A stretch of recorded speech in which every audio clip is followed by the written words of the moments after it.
Salut à tous, c'est Gabriel pour Android, j'espère que vous allez bien. On se retrouve dans cette nouvelle vidéo à l'IFA 2016. On est sur le stand Sony et je vais vous présenter le Xperia X Compact qui a été présenté aux côtés du Xperia XZ.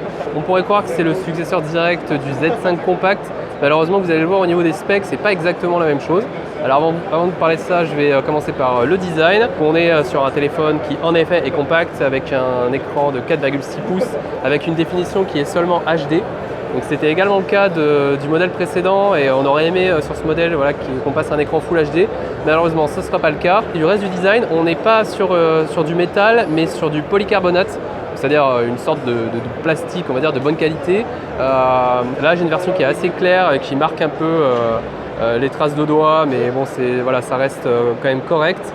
Le téléphone est plutôt épais, mais c'est vrai qu'il est assez agréable à tenir en main. On a toujours aimé le format des modèles compacts de Sony, et là c'est encore le cas. Sur la tranche droite, on retrouve toujours le bouton de mise sous tension qui sert pour le lecteur d'empreintes et pour allumer le téléphone. Ici, le réglage du volume, juste en dessous le bouton pour capturer rapidement des photos et ouvrir l'application photo. En dessous, un port USB Type C, donc tout comme le Xperia XZ, c'est la première fois que Sony implémente ce genre de port USB.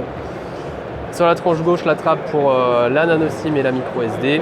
Et enfin au-dessus, la prise casque 3,5 mm avec le micro pour la réduction du bruit pour les appels. À l'arrière, le capteur se présente donc un petit peu différemment que sur le modèle XZ.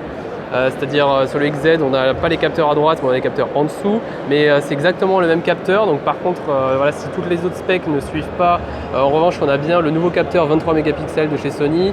Donc que Sony dit avoir amélioré avec tous ces capteurs. Donc on a le flash LED, le laser autofocus qui vient s'ajouter au laser classique à détection de phase. On a également le capteur RGB pour de meilleures couleurs, une meilleure luminosité. Et également, ce dont je ne vous ai pas parlé sur ma vidéo précédente du XZ, c'est le stabilisateur électronique 5 axes. Donc ça se fait au niveau logiciel, ça ne se fait pas au niveau hardware. Mais Sony promet que ça vous permettra de prendre de meilleures photos, plus nettes, y compris dans des conditions de faible luminosité. Donc on verra tout ça par nous-mêmes lors de notre test. Le capteur avant, en revanche, lui, fait pas 13 mégapixels comme sur le XZ. Cette fois, on est sur du 5 mégapixels avec une ouverture f2.0. Donc, c'est la même ouverture par contre que sur le capteur arrière. Pour ce qui est des performances, on a un processeur Snapdragon 650. Et c'est de là aussi d'où vient la déception, c'est que sur les modèles précédents, les compacts, c'était vraiment les mêmes specs, mais dans un format plus compact. Là, cette fois, on est plus sur du milieu de gamme avec 3 Go de RAM. Donc en fait, ça emprunte les specs du Xperia X. Si vous avez suivi, c'est le téléphone qu'a présenté Sony à Barcelone en février dernier. D'ailleurs, on vous a fait un test sur Android. Pour ce qui est de la batterie, on a une batterie de 2700 mAh avec toujours le mode stamina, la recharge rapide. Donc là, c'est pareil, je ne peux pas vous dire ce que ça donnera en autonomie, il faudra tester par nous-mêmes.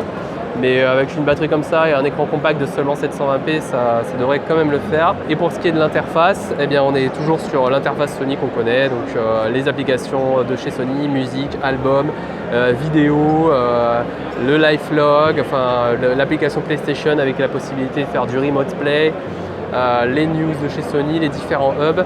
Donc là, si vous connaissez déjà l'interface, vous ne serez pas perdu. Et un petit tour donc sur cette application photo. Là encore, je ne vous l'ai pas montré sur le XZ, l'application photo. Donc là, c'est l'occasion de le faire. Alors peut-être qu'on ne prendra pas les meilleurs clichés du monde, mais c'est juste pour vous montrer un peu l'interface. Donc là, il y a de la capture qui est très rapide.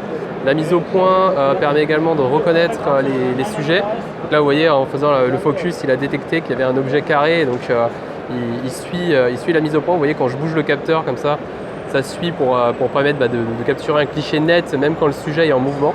Ça, c'est une des nouveautés. La capture est super rapide.